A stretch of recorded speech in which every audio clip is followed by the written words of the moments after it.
Bonjour à tous et bienvenue dans ce nouvel épisode dans toute confidence, une émission d'ici Pays de la Loire dans laquelle on reçoit des personnalités de la région. On va discuter avec ces personnalités en toute confidence pour évoquer leur expérience, leurs particularités. Et aujourd'hui, notre invité, on a la chance, vous l'avez peut-être sûrement entendu, c'est même sûr, vous l'avez entendu au moins une fois dans un film, c'est Nathalie Carsanti. Bonjour Nathalie. Bonjour. Merci beaucoup d'avoir répondu positivement à notre demande pour enregistrer cet entretien. Merci à vous. De rien, avec plaisir. Nathalie, déjà, on va crever l'abcès sur quelque chose. Parce que quand j'ai annoncé que vous veniez, oui. On m'a dit, mais est-ce qu'elle est de la famille de Valérie Carsanti? Et alors, vous avez fait une petite vidéo pour justement faire la part des choses. On va juste écouter cette vidéo et après on va voir tout ça. Valérie Carsanti est la comédienne qui joue, entre autres, dans Scène de ménage. Et ça n'est pas moi. Je n'arrive pas à comprendre d'ailleurs comment vous pouvez nous confondre, puisqu'on n'a rien à voir physiquement. Elle est adorable, j'ai eu la chance de la rencontrer il y a quelques années. Elle m'avait invitée à la voir jouer au théâtre. Et on n'est pas du tout non plus de la même famille. Voilà. Il y avait besoin, Nathalie, de faire cette précision. On vous confondait souvent? En fait, c'est pas qu'on me confond, mais comme on a exactement le même nom, et que Nathalie, Valérie, c'est très semblable, les gens, très souvent, me disaient soit vous êtes Valérie, soit vous êtes sa sœur, vous êtes... Et en fait, alors par contre, j'ai une anecdote rigolote à te raconter, Quentin, c'est que une fois, c'est comme ça que je l'ai rencontrée d'ailleurs, c'est qu'une fois, elle a reçu mon bulletin de salaire et j'ai reçu le sien. Et on s'est rencontrés comme ça, en fait. Elle m'a appelée en me disant « Je crois, Nathalie, que tu as mon bulletin de salaire ?» Et je dis « Oui, effectivement. Et toi, tu as le mien. » Et on s'est rencontrés, en fait, comme ça. Elle m'a invitée au théâtre. Et d'ailleurs, à l'époque, elle n'était pas encore la vedette de Scène de ménage. Elle m'avait fait la confidence qu'elle rêvait de tourner. Et moi, j'étais déjà dans le doublage. Et voilà pour l'anecdote. Mais non, désolée, je ne suis pas de la famille de Valérie Carsanti. C'est incroyable, ça, comme anecdote. C'est vous rigolo. avez échangé les bulletins de salaire, oui, quoi. Oui, on s'est rencontrés, téléphoniquement parlant, on s'est rencontrés comme ça. Et vous vous êtes rencontrés après dans la vraie vie, au théâtre? Exactement. Elle m'a invitée au théâtre et elle jouait dans cette pièce. Et après, on a été prendre un pot au bar à côté.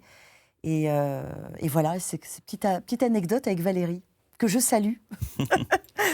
Bon, Nathalie, maintenant qu'on a évoqué cette parenthèse, on va évoquer ton parcours. Oui.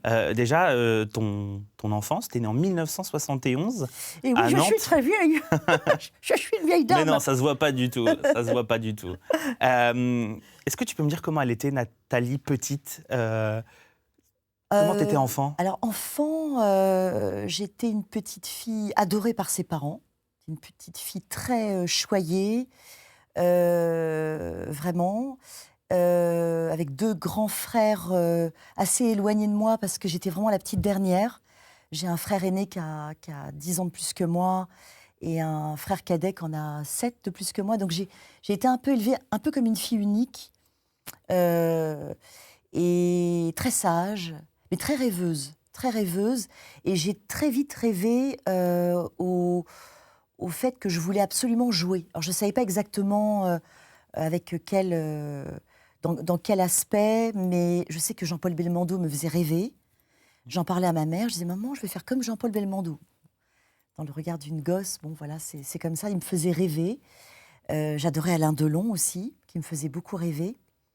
Et il y a des acteurs comme ça qui m'ont portée, comme après plus tard Isabelle Adjani, Meryl Streep. J'adorais Isabelle Huppert, Nathalie Baye. Tous ces acteurs m'ont fait rêver. Et donc, très vite, je suis rentrée au Conservatoire de Nantes. Des grands noms du cinéma, effectivement. Oui. Et donc, en fait, t'as commencé le théâtre au Conservatoire de Nantes? Oui. Ou tu faisais déjà du théâtre avant? Non, j'ai vraiment été sélectionnée sur un gros casting au Conservatoire de Nantes. Enfin, je ne sais pas comment on a... Une audition, plutôt. Mm-hmm. On était quand même presque 200 à l'époque. Et 12 élèves ont été retenus, dont moi.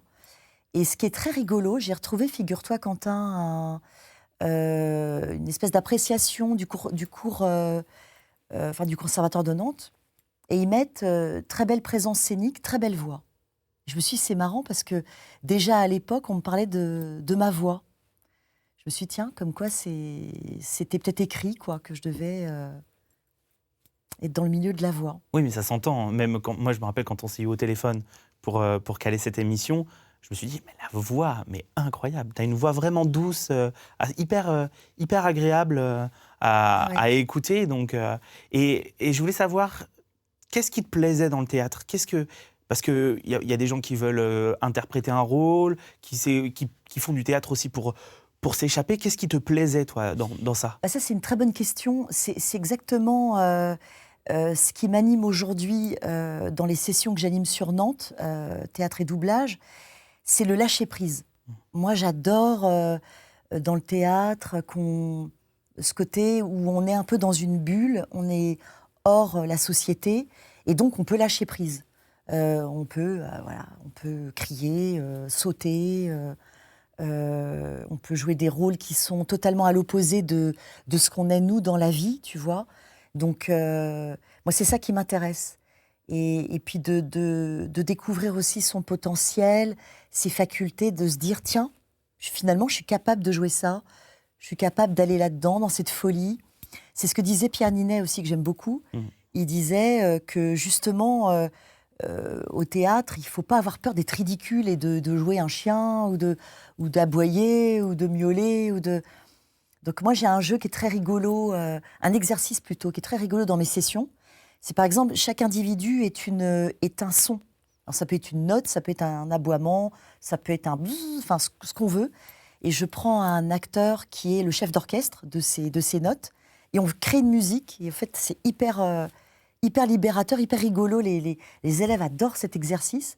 Et en même temps, c'est un moyen de chauffer sa voix. Ouais, c'est original. C'est très sympa à faire. Très rigolo. Après le Conservatoire de Nantes, tu fais les cours Florent à Paris. Exactement. Et j'ai lu dans une interview que tu as eu au départ des refus sur des rôles parce que certains disaient que tu étais trop typé pour certains rôles, c'est ça? En fait, totalement. C'est ce qui m'a emmené à la voix.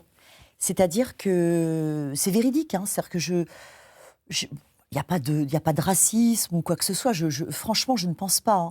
Mais c'est juste que dans l'imaginaire, à l'époque en tout cas, comme je suis très typée, parce que j'ai de multiples origines, on ne s'imaginait pas une maman ou une avocate ou une journaliste française avec ma tête un peu comme ça, très typée, un peu libanaise ou hindoue, ou j'en sais rien, mais ou italienne ou espagnole. Donc dès que j'arrivais dans un casting, on me disait ah, mais vous êtes trop typée. Alors je dis ah bon, mais je suis nantaise, mais je suis française, mais oui, mais nous on recherche plutôt voilà une actrice plutôt châtain avec un petit nez retroussé, avec et donc beaucoup de rôles m'ont été refusés à cause de ça. Et alors tu vas rigoler parce que sinon c'est pas drôle. Quand on m'appelait pour des rôles, par exemple de maghrébine on me disait ah non vous n'êtes pas assez typée. C'est dommage ça. Quand même. Donc du coup, je t'assure qu'un jour, j'en ai eu un peu marre et je me suis dit en fait Nathalie, c'est pas ton destin quoi. C'est pas ton destin, tu ne perds pas ton temps là-dedans. Et sans aucune frustration, je me suis dit les choses vont venir à toi autrement. Et mais vraiment, d'ailleurs, je suis assez admirative de la façon dont j'ai géré ça. Parce que j'aurais pu m'acharner, j'aurais pu perdre mon temps, j'aurais pu... Et j'ai pris un petit boulot d'hôtesse pour gagner un petit peu ma vie. Et en fait, quand j'ai pris ce boulot d'hôtesse, les clients me parlaient de ma voix. Alors je disais à mes copines, je dis, bon, on vous parle de votre voix à vous? Mes copines me disaient, bah non. Bon, je me suis dit, bizarre, pourquoi on me parle de ma voix sans arrêt? Et après, on m'a changé de boulot. J'étais dans une banque, après on m'a changé, on m'a mis dans une société de parfums de luxe. D'accord.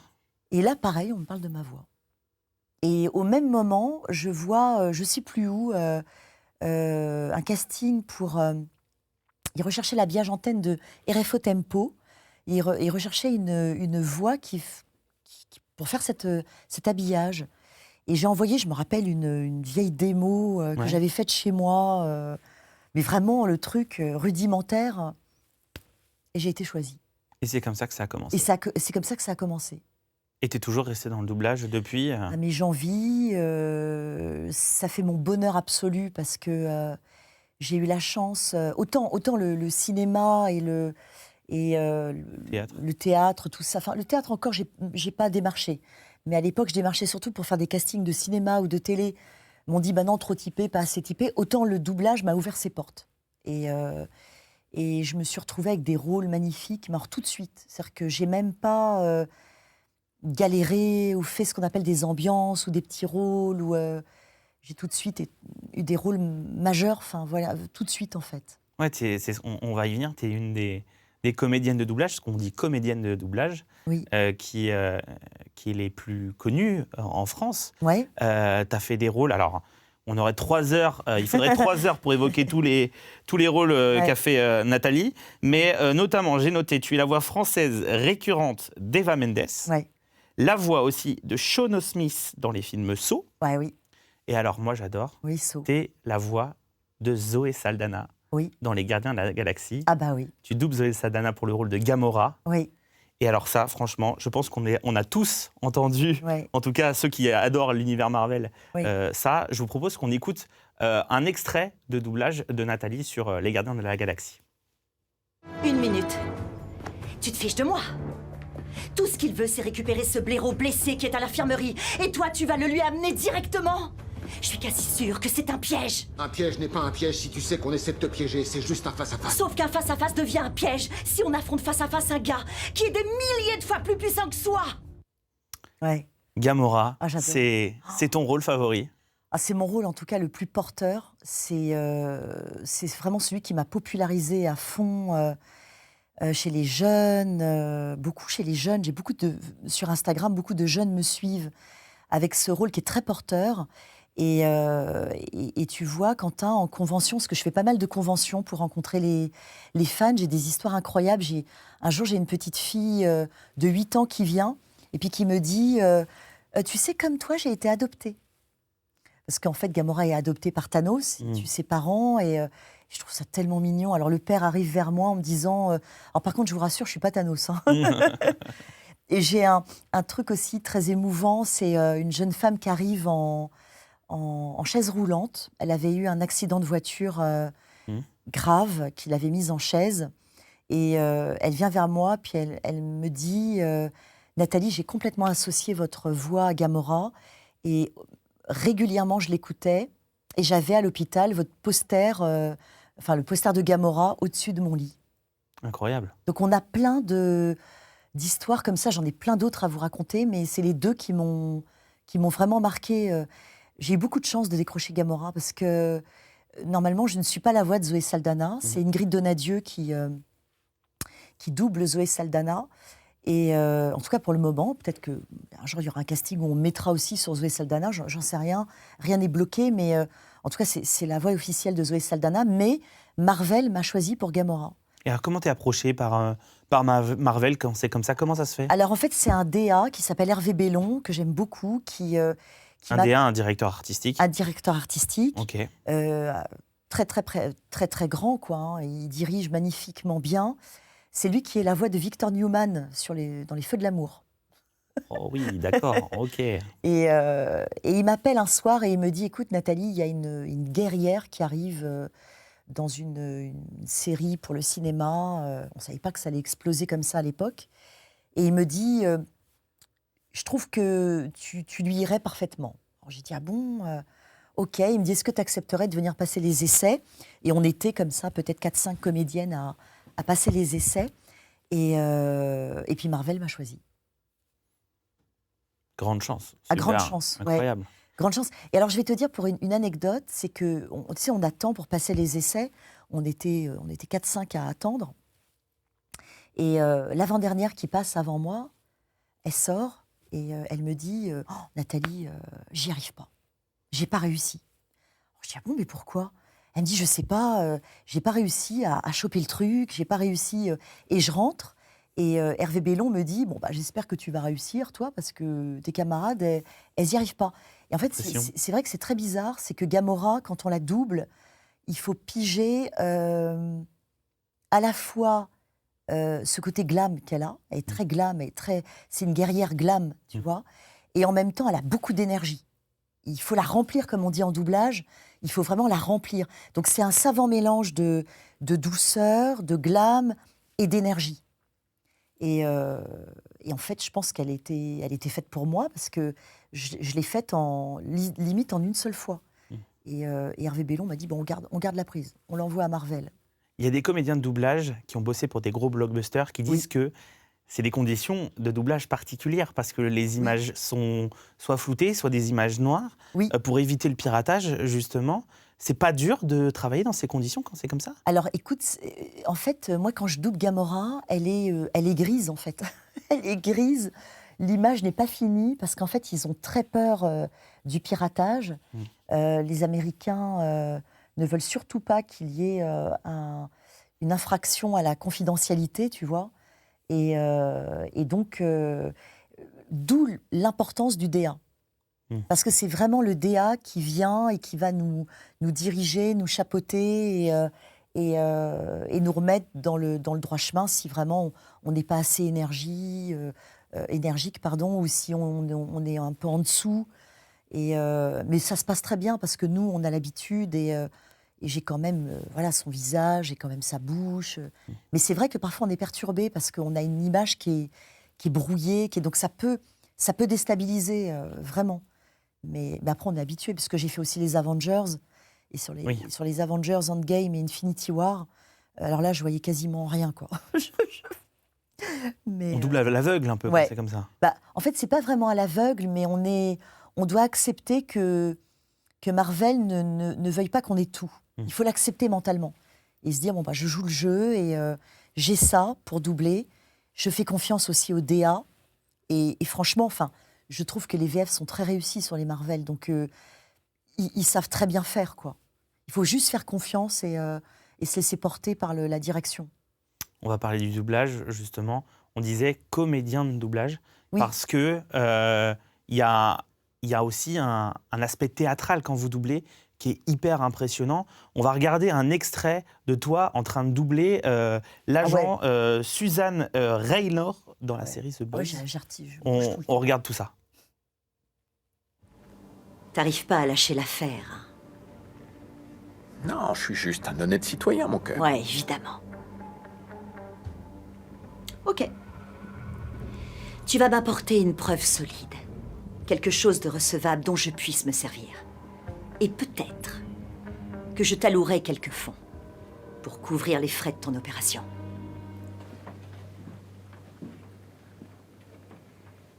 Mais si tu me baises sur ce coup-là, tu passeras le reste de ta vie à boire ta pisse dans la cellule d'une prison secrète. Charmant, hein, charmant l'agent Suzanne. J'ai une petite anecdote là-dessus, Quentin, c'est que quand je suis arrivée sur le plateau, je ne vais pas spoiler, mais le directeur de plateau m'a dit « Tu vas avoir un peu mal à la tête ». Parce qu'elle meurt d'une certaine manière. D'accord, ok. Donc il m'a dit « Tu vas avoir un peu mal à la tête ». Donc les gens qui ont vu la série vont comprendre. Ils vont comprendre. C'est hyper important le langage corporel dans le doublage. Explique-moi un petit peu comment ça... C'est hyper important. Comme on est comédien à part entière, c'est ce que je dis à mes élèves quand je les ai là sur Nantes, je leur dis, vous êtes comédien. Il y a une barre, tu sais, il y a une barre de doublage, tu as l'écran, tu as une bande rythmo, tu as l'ingé son, et puis tu as le DA. C'est très intime, un peu comme ça, tu vois. Et en fait, il faut surtout pas que tu sois comme ça, statique, tu vois. Tu joues avec ton corps parce que la voix ne va pas être la même si tu es comme ça que si tu bouges. Et ça, tu vois, c'est presque logique. Donc oui, on joue avec notre corps. On est vraiment des comédiens à part entière. C'est juste qu'on ne nous voit pas. Et que c'est un métier de l'ombre. C'est un métier d'humilité aussi, parce qu'il faut accepter que la star, c'est pas toi. C'est toi qu'on entend, mais la star, c'est Jennifer Esposito, que j'adore doubler dans The Boys, magnifique série. Mais c'est passionnant, c'est passionnant. C'est vraiment un métier qui engage tout, le corps, la voix. Il faut être capable de se construire sa bulle. Il faut laisser ses tensions derrière la porte de studio, être capable de Ouais, de se créer sa bulle et de jouer. Il y a des spécificités entre tous les rôles que tu interprètes comme ça en doublage. Par exemple, entre Gamora et l'agent, là, c'est Oui. quoi la différence? En fait, c'est souvent des femmes, j'ai remarqué, de tempérament, des femmes qui ont un gros charisme. Certaines sont très douces comme ça vocalement, mais en fait, elles cachent derrière quelque chose de beaucoup plus masculin et viril. Mhm. Par exemple, moi j'ai un client, parce que parfois c'est les clients qui te choisissent. Moi j'ai un client qui m'aime beaucoup. Il m'avait choisi pour la série Defending Jacob. La DA, figure-toi, ne me voulait pas. Elle m'a dit, Nathalie, c'est un rôle de procureur, t'as une voix trop douce. Alors je sais que tu l'as fait partout, c'est Sakina Jaffray, que j'ai fait dans House of Cards, que j'ai fait dans Billions sur Canal+. Dans House of Cards, je fais Vasquez. Et donc cette DA me dit, non, moi je te vois pas sur le film qui arrive là, enfin c'est une série, Defending Jacob, très très bonne série. Parce qu'elle est procureure, elle est très charismatique, elle est beaucoup plus âgée que toi. Je vois une voix beaucoup plus grave, etc. Je dis, bon, bah écoute, tant pis. Puis je raccroche, un peu déçue. Et en fait, effectivement, après, elle a fait un casting où elle a pris des voix très... Il y avait Véronique Augereau, la voix La voix de Marge. de Marge. De Marge Simpson. Et puis bon, j'accepte, hein, fataliste, c'est les règles du jeu, le DA te veut pas, bon voilà. Et en fait, 3 semaines après, elle me rappelle, elle me dit, le client te veut. Et j'ai fait la série. D'accord, ah oui, donc Et puis en fait, ça peut changer du tout au tout, quoi. Oui. Et puis en fait, ça s'est très bien passé et tout le monde a été content. Et même la DA m'a dit, tu vois, si, ça le fait. En tant que comédienne de doublage, tu es libre d'interpréter un petit peu, de sortir un petit peu on va dire du carcan de la version originale, de la VO? Alors ça, c'est une très très bonne question. Puis c'est une question qui m'intéresse parce qu'en fait, quand tu doubles, par exemple, moi, tu vois, je fais Gamora, une autre comédienne fait Gamora, ça sera une autre Gamora. Et pourtant, on va devoir jouer la même chose. On va devoir être fidèle au maximum à ce qu'a fait Zoé Saldana. Moi, c'est vraiment mon but, c'est de faire ce qu'a fait Zoé Saldana. Maintenant, je suis Nathalie Carcinti, j'ai la voix que t'entends, j'ai une sensibilité à moi. Si tu mets par exemple Françoise Cadol, qui est la voix d'Angelina Jolie ou de Tomb Raider, sur Gamora, t'auras une autre Gamora. Donc, forcément, on y met de ce qu'on est. Mais le but du jeu, c'est de doubler et de faire au maximum ce qu'a fait l'actrice, quoi. Mais j'y vais y mettre de ma personnalité, donc... Ouais. T'as des belles rencontres dans ton métier qui t'ont marqué? Ah mais moi, c'est incroyable. Moi, je suis énormément gâtée là-dessus. C'est que j'ai 2 anecdotes là-dessus assez incroyables. C'est que j'ai doublé Riverdale, une série que les jeunes aussi adorent. J'ai fait Hermione Lodge, la maman de Véronica. Donc c'est une actrice qui s'appelle Marisol Nichols. Et je l'ai rencontrée il y a à peu près 5-6 ans de ça, en vrai, je l'ai rencontrée. Et tu sais, quand tu rencontres les acteurs américains, tu sais jamais tellement comment ils vont t'accueillir. Il y en a qui en ont un peu rien à foutre, ou il y en a qui sont hyper contents. Et moi, alors, elle a été hyper contente de me rencontrer. Elle m'a dit « You are my French voice !» Alors je dis « Bah oui !» Et du coup, elle a fait un film, elle l'a mis sur tous ses réseaux, elle l'a mis sur Instagram, sur Twitter, sur Facebook, moi à côté d'elle, filmé. Donc du coup, ça aussi, ça m'a vachement popularisé chez les jeunes. Aussi. Exactement. Et figure-toi que j'ai décroché récemment, là, il y a peut-être 1 an, un rôle dans Amour, gloire et beauté. D'accord. Je double une très belle asiatique qui s'appelle Romy Park. Et sur les réseaux, elle m'a écrit. Puis elle m'a dit, je suis très honorée que vous me doubliez. Alors je dis, ah bon, mais c'est plutôt moi qui suis honorée d'être votre voix. Et elle me dit, bon, j'ai vu que vous doubliez Gamora, Eva Mendes. Et du coup, on est devenus amis avec Romy Park. Il y a des comédiens de doublage qui attendent que ça, de voir aussi. Je prends l'exemple de Donald Renew, qui aimerait beaucoup rencontrer Andrew Garfield, puisque c'est la voix française d'Andrew Garfield. Donc toi, tu as eu la chance quand même de rencontrer certaines personnes que tu doubles. Oui. Il y a des personnes avec qui tu as doublé aussi, qui comptent et pour qui tu comptes aussi. Et on va écouter l'une d'entre elles qui nous a laissé un petit message audio. On l'écoute. Oh. Gamora, Route, Drax, Rocket. Oh, mais c'est pas vrai. Où est-ce qu'ils sont tous passés? Enfin, normalement, ils devraient être dans le vaisseau, enfin. Oh te voilà, Gamora. Enfin, te voilà, Nathalie. Coucou Nathalie, j'espère que tu vas bien, j'espère que l'émission et l'interview se passent bien. Ce petit message pour te souhaiter tout simplement, encore une fois, une magnifique année à toi, à tes proches, et puis de la même manière à tous les auditeurs et à ton intervieweur. Voilà, et puis te redire toute mon amitié et souhaiter que l'on se retrouve rapidement derrière un micro. Voilà, pour faire notre beau métier de comédien. Je t'embrasse, plein de belles choses pour toi, plein de belles choses pour tout le monde. Passez une belle journée et à très très bientôt. Ciao, ciao. Oh, c'est trop mignon, je suis très émue. David Kruger. Oh, je suis très émue. C'est mon Star-Lord. C'est ton Star-Lord. C'est mon Star-Lord. Chris Pratt, la voix française de Chris Pratt dans Les Gardiens de la Galaxie. C'est quelqu'un que tu respectes aussi, parce que vous avez beaucoup joué ensemble, du coup. Énormément. David Kruger, vous avez entendu la voix qu'il a. Il est magique, c'est un fabuleux comédien, fabuleux. Il tient d'ailleurs, lui, à ce qu'on dise vraiment qu'on est comédien et non pas des voix ou des doubleurs. Enfin, il a tenu pour l'anecdote, il a tenu à faire un message audio parce qu'il m'a dit, nous, notre métier, c'est la voix. Je ne te ferai pas de vidéo, je te ferai un message audio. Et alors, il l'a fait jusqu'au bout, c'est top. Trop mignon.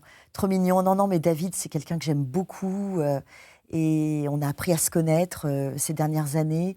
Et puis oui, il a raison, on est vraiment passionné par notre métier. C'est vraiment un métier, je trouve, très privilégié parce que, tu sais, avoir la chance de doubler des Marvel, tu te rends compte ? En plus, quand on double un Marvel, le public ne le sait peut-être pas, mais tu arrives dans un studio qui est magique, l'écran est immense, on est dans une salle immense, et on se dit, waouh, c'est très impressionnant. Ce qui est rigolo, pour l'anecdote aussi, c'est qu'on a un micro là, on a un micro là qu'on nous met devant, et on a un micro là. Donc on a un bandeau comme ça ici. Et comme j'ai fait toutes mes scènes dans Avengers Infinity War avec Thanos, qui est Paul Borne, doublé par Paul Borne, il me disait, mais on va jouer au tennis ou quoi ? Parce qu'on avait un bandeau comme ça. Et non, mais on est très privilégié de faire ce métier. Quand on le fait comme ça, comme nous, à un joli niveau, c'est magnifique. On nous fait confiance pour des gros blockbusters comme ça, tu te rends compte, c'est pas rien. Hein, c'est pas rien. Et merci David. Je sais pas où est la caméra, mais et merci à vous. Merci à vous les amis. C'est trop mignon. Dans un film comme Marvel, dans des gros blockbusters comme ça, c'est vrai que les comédiens de doublage sont tous ensemble. Je pense que c'est une grande famille quand c'est comme ça. Oui, tout à fait. Alors, on est enregistré la plupart du temps, avant le Covid, la Covid, pardon, on était enregistré 2, parfois 3, mais maintenant, on est souvent seuls. Parce que la Covid a changé un peu les règles et quand on vient doubler, il y a des DA qui veulent quand même qu'on reste à 2, 3, mais maintenant on est souvent seuls. Donc c'est pour ça que David me lance un petit clin d'œil en me disant j'espère te recroiser puis qu'on soit ensemble et qu'on voilà. J'ai contacté plusieurs comédiens de doublage. Oui, ils t'ont tous dit non. Non, ils m'ont tous répondu. Soit ils n'ont pas vu mon message, soit ils m'ont répondu. Et il y a un autre comédien de doublage qui m'a répondu et qui tenait à te faire un petit message vidéo aussi. On l'écoute. Non.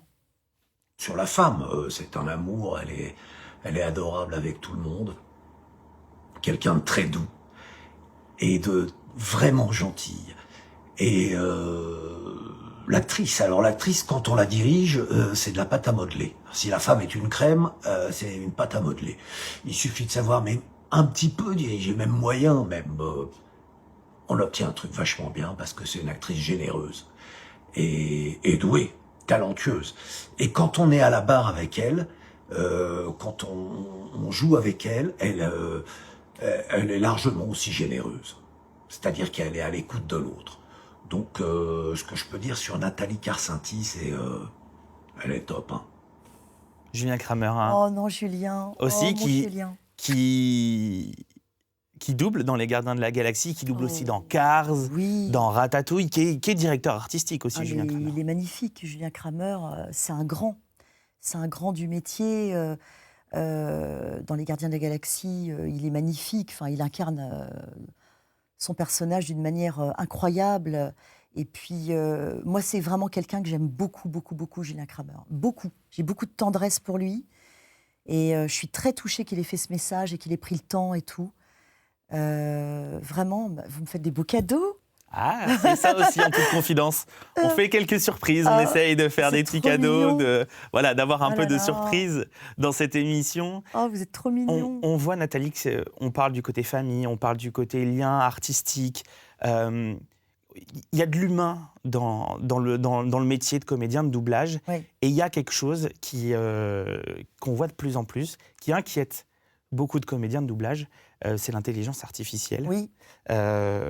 Toi, avant de t'en parler, on va écouter un extrait de reportage. Oui. On a fait un reportage il y a quelques mois sur l'intelligence artificielle D'accord. avec deux comédiens de doublage. Ok. Faut pas que je parle trop fort, parce que sinon on va me reconnaître. Et puis, l'IA n'est jamais très loin. Punaise, Bibiche, je savais que t'étais pas un robot, me voilà rassuré. Marge et Homer Simpson donnent de la voix. Bonjour, je suis Brigitte Lecordier. Avec les autres stars du doublage, version française, ils ont créé le collectif Touche pas à ma VF pour alerter sur les avancées de l'intelligence artificielle. Et notre métier pourrait totalement disparaître. Une technologie capable aujourd'hui de cloner et reproduire leur voix au plus près du mouvement des lèvres. Et oui, l'intelligence artificielle, hein, Nathalie. Ah bah tu vois. Ah, toi- voilà, moi bah, aussi, toi je confonds, Toi aussi. décidément. Oui, mon Mais frère. non, parce que j'allais parler de Véronique Augereau et son Oui. mari, Oui. Marge et Homer Simpson, J'aime hein, beaucoup. qu'on connaît aussi, qui sont célèbres par leur voix. Oui. Ça les inquiète, ça t'inquiète aussi.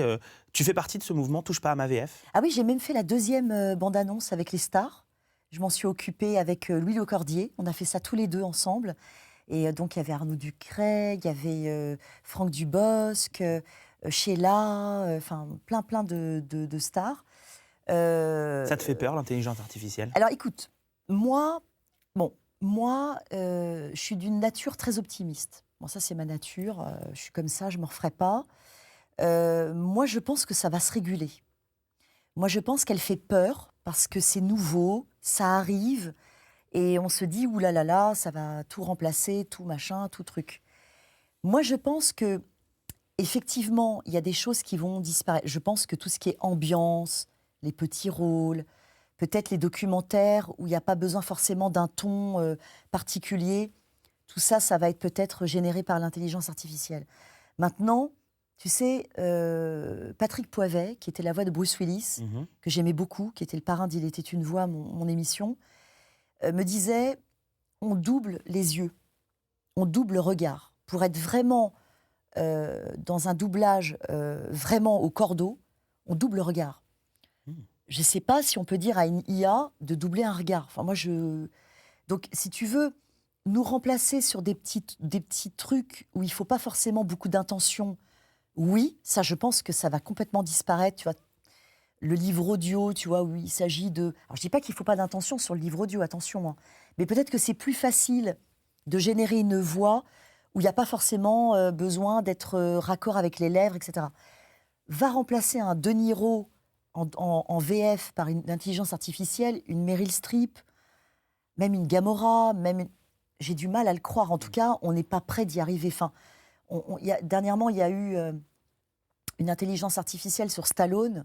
C'était atroce. Enfin, ils ont essayé de faire une bande-annonce sur le dernier film de Stallone en IA. C'était inaudible. Tu iras écouter à l'occasion. Okay, tu verras, Quentin, c'est inaudible. Donc, alors, peut-être qu'ils y arriveront dans 15 ans, dans 20 ans. Ce serait vraiment regrettable parce que ça serait la fin de la création. Nous, comédiens de doublage, on joue avec notre âme, on joue avec notre corps, comme tu l'as très bien dit tout à l'heure. On y met notre voix, on y met nos inflexions, on y met ce qu'on est. on transpire, on a peur, on a le trac, c'est magnifique. Et peut-être même si c'est imparfait, c'est ça qui est beau, c'est humain. Demain, j'ai pas envie que mes enfants et petits-enfants, plus tard, écoutent des trucs comme ça, tout comme ça, tu sais, aseptisé. Alors tout sera parfait, mais aseptisé. Et tu vois, moi, quand je suis beaucoup plus âgée que toi, mais les gens qui ont mon âge vont se dire, mais oui, Nathalie a raison. Moi, j'ai grandi avec les séries comme Amical Morvautre, comme Starsky Hutch, comme Colombo. Eh ben, c'est des acteurs de doublage derrière qui étaient exceptionnels et qui ont créé des particularités à ces stars et à ces séries.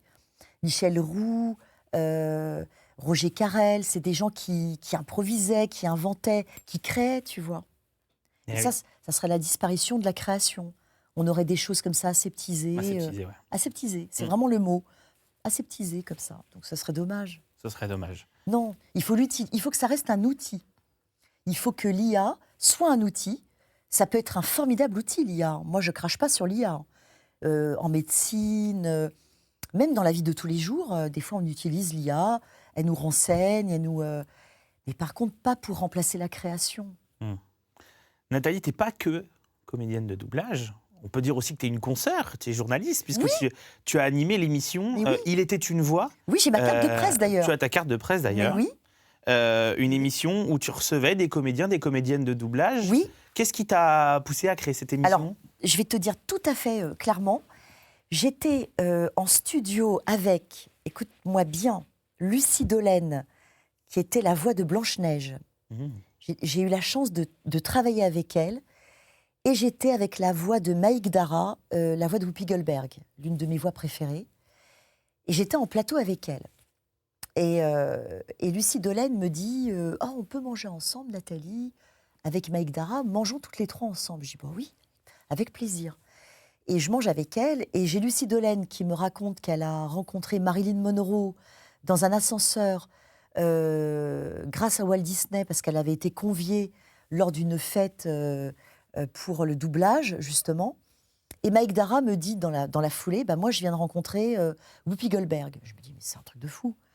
Et il se trouve qu'au même moment, comme quoi il n'y a pas totalement de hasard, j'ai une copine que j'aime beaucoup qui s'appelle Karine de Falqui. Et elle m'appelle pour prendre de mes nouvelles. Moi, je prends de ses nouvelles. Elle me dit, moi je viens de rentrer à la télé, une télé qui s'appelle Télé Sud. Et elle me dit, on recherche des programmes, on recherche... Et là, elle me dit, tu n'aurais pas des idées ? Puis ça trotte dans ma tête.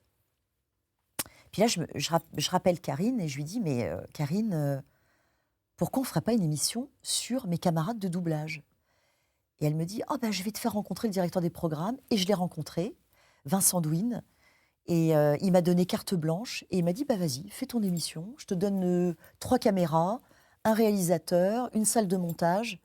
Et hop, j'ai donné naissance à Il était une voix. Et tu as reçu beaucoup de comédiens et comédiennes de doublage. 150. Incroyable. J'ai fait ça pendant 8 ans de ma vie. Oui. C'est beau. J'ai bossé, hein. Ah bah là, ouais. C'est aussi un vrai métier. Ouais. Et justement, tu as aussi ouvert une chaîne YouTube. Oui. NK26. Oui. Et tu es aussi professeur. Oui. Tu animes des ateliers théâtre et doublage. Tout à fait. Le dernier était le week-end dernier, au Conservatoire de Nantes. Alors non, pas que. Non, c'est une salle que je loue. Alors ça change en fonction des disponibilités, mais c'est une salle que je loue. J'ai un ingé son avec moi. J'ai recréé un plateau de doublage. Et alors soit je fais que des sessions doublage intensif. En général, les élèves sont 12, 13, 14. Et soit je fais théâtre et doublage. Où je mélange les deux. Ce week-end, j'ai mélangé les deux. Mais les élèves, comme le doublage est très populaire en ce moment, depuis 5-6 ans, on est très popularisé. Et les élèves m'ont écrit, ils m'ont dit, est-ce que vous pouvez faire des sessions que de doublage intensif ? Et je dis, oui. Et là, j'en ai une qui s'est remplie, mais d'un coup, en mai, quoi. D'un coup. D'accord. Donc, quel conseil tu leur donnes aux jeunes ? Alors, c'est comme ça en doublage. Alors, il faut être comédien. On ne peut pas doubler si on n'est pas comédien. C'est pas possible. On ne pourra pas jouer ce qu'un acteur américain ou anglais ou peu importe, ou allemand a fait si on n'est pas soi-même comédien. C'est pas possible. Et donc, tu l'as dit, tu as créé ta chaîne YouTube NK26 Oui. et tu as même collaboré avec des youtubeurs. Oui. Tu as fait notamment la voix d'un concept de Joyka. Oui. Et on va écouter un petit morceau. Tu t'étais filmé, tu avais fait un vlog et tu étais un peu stressé, je crois, à ce moment-là. Oui, oui. Là, ce que je vais faire, c'est que je vais me reposer tranquillou. Je sais pas trop ce qui m'attend. Demain commence l'enregistrement de 24 heures dans le noir. Et je peux vous dire que j'ai intérêt à assurer, mais vraiment quoi, vraiment. Ah là, c'était le trac, là. Oui, parce que c'est un tout autre exercice. En fait, je vais te raconter. Joyka, je le rencontre dans le train. Mais l'histoire est assez folle.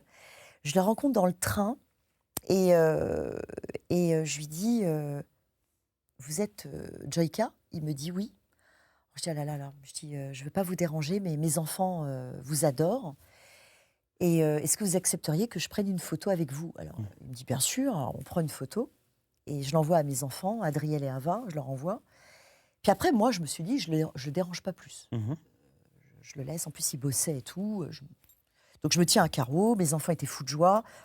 Et puis, on fait notre trajet tranquillou. Puis, à un moment donné, il me dit, mais votre voix me dit quelque chose. Alors, je dis, ah bon? Il me dit, vous faites quoi dans la vie? Alors, je dis, je suis comédienne de doublage. Et il me dit, vous doublez qui? Alors, je dis, je double Gamora. Il me dit, oh là là, non. Oh! Et alors, c'est un fou de Marvel. Ouais.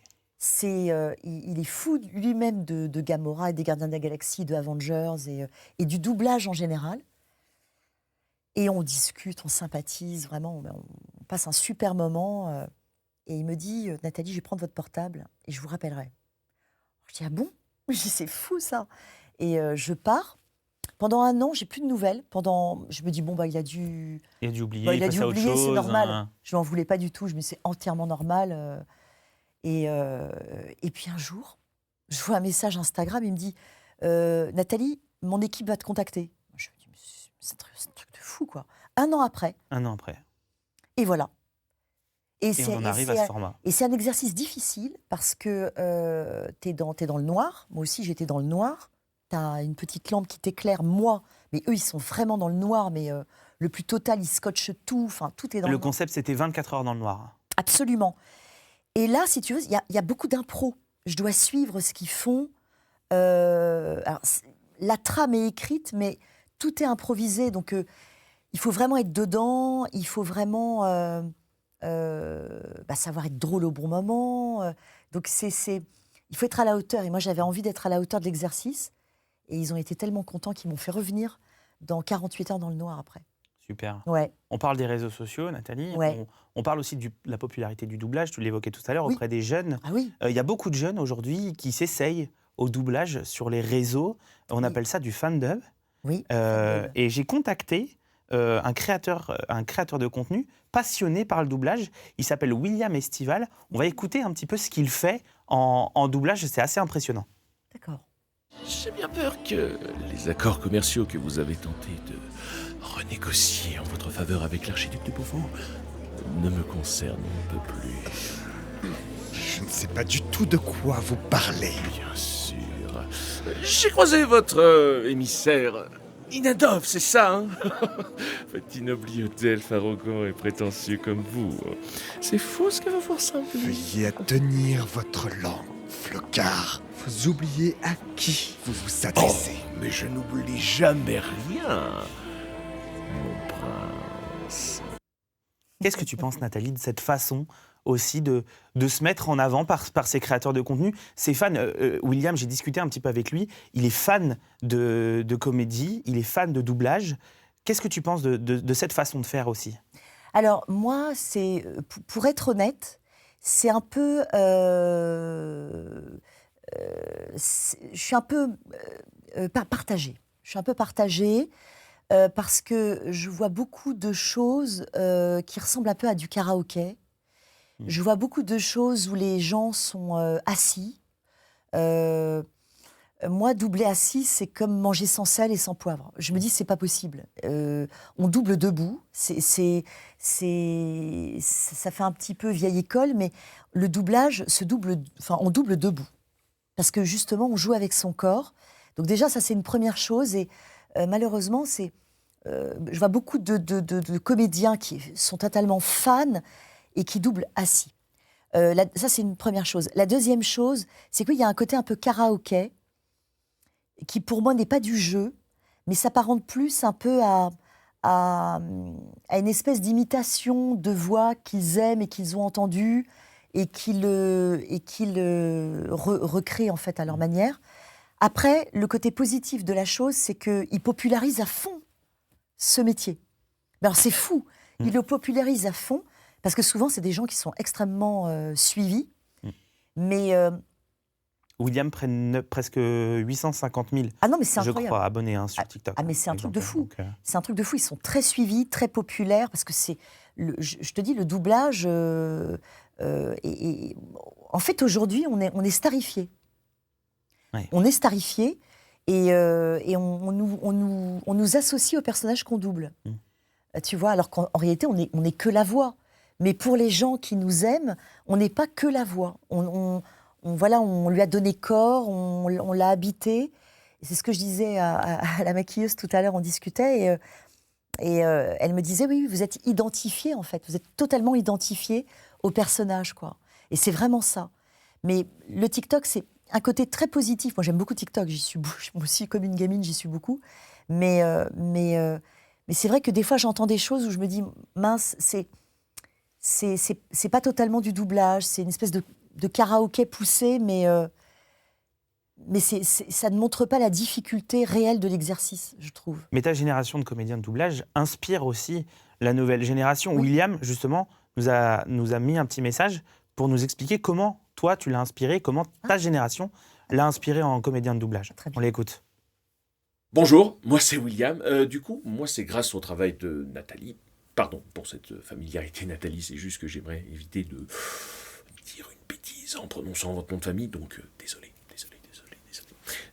Voilà, moi c'est grâce à votre travail et à celui des comédiens et des comédiennes de doublage que j'ai simplement pu profiter des films, des séries et des dessins animés qui m'ont fait tant rêver quand j'étais gamin et encore aujourd'hui, parce que la voix, mine de rien, ça a un rôle super important dans la crédibilité d'un personnage. En fait, c'est juste... c'est là que votre travail est super impressionnant, parce qu'il faut pouvoir être capable d'interpréter, de se fondre dans le personnage présent à l'écran pour l'incarner au mieux. Lui donner un jeu, lui donner une voix, lui donner une âme, des émotions, et pour qu'on ne puisse presque plus différencier la voix du comédien de doublage de celle de l'acteur ou de l'actrice présent à l'écran. Il a une très jolie voix. Il a une très jolie voix, William. Très jolie voix. Ouais, et puis il interprète vraiment bien dans ce qu'il fait. Il est comédien, oui, de base. Mais ça s'entend. C'est un comédien, il fait du théâtre. Ouais. Ah oui. Et tu as conscience aussi, Nathalie, d'avoir ouvert la voie pour ces jeunes. Oui, parce que beaucoup de jeunes m'écrivent sur les réseaux, beaucoup. Ce qui me touche beaucoup d'ailleurs, parce que j'ai des gamins de 15 ans, 16 ans qui m'écrivent. D'abord, un qui regardait beaucoup Il était une voix, parce qu'il était une voix aujourd'hui à plus de 15 millions de vues. Et puis dans les rôles phares que j'ai pu faire, comme aussi Love Actually, il y a plein de choses qui ont X-Men le commencement, il y a plein de choses que les jeunes ont beaucoup aimées. Et oui, je suis consciente d'avoir ouvert la voie à beaucoup d'autres talents, dont William fait partie. Et c'est touchant. Moi, c'est touchant parce que c'est le but du jeu aussi. Mais c'est vrai que oui, c'est très important de garder à l'idée qu'on est comédien et que tout ça fait corps, en fait. C'est très important. Et alors, William, il avait une petite demande aussi. Il nous a fait un deuxième petit message vidéo. On l'écoute. Vas-y. D'ailleurs, petite question, Nathalie. Est-ce que je sais plus, comme tu veux, est-ce que vous seriez partante pour un duo sur une interprétation de texte écrit par mes soins? Oui, bien sûr. L'invitation est lancée. Ah bien sûr, William. Quand tu veux, William. Bien sûr. Avec plaisir. Voilà, William. L'invitation a été lancée et Nathalie a répondu positivement. Oui. Merci beaucoup, Nathalie. Merci beaucoup, pour cet entretien. Et merci à toute l'équipe. C'était top, ouais, merci beaucoup. Merci à toute l'équipe pour tout ça, pour le plateau, pour tous les maquilleuses. C'est grâce à ces personnes aussi qu'on arrive à faire cette belle émission. C'était En toute confidence. On se retrouve pour une prochaine émission. Ciao, ciao tout le monde.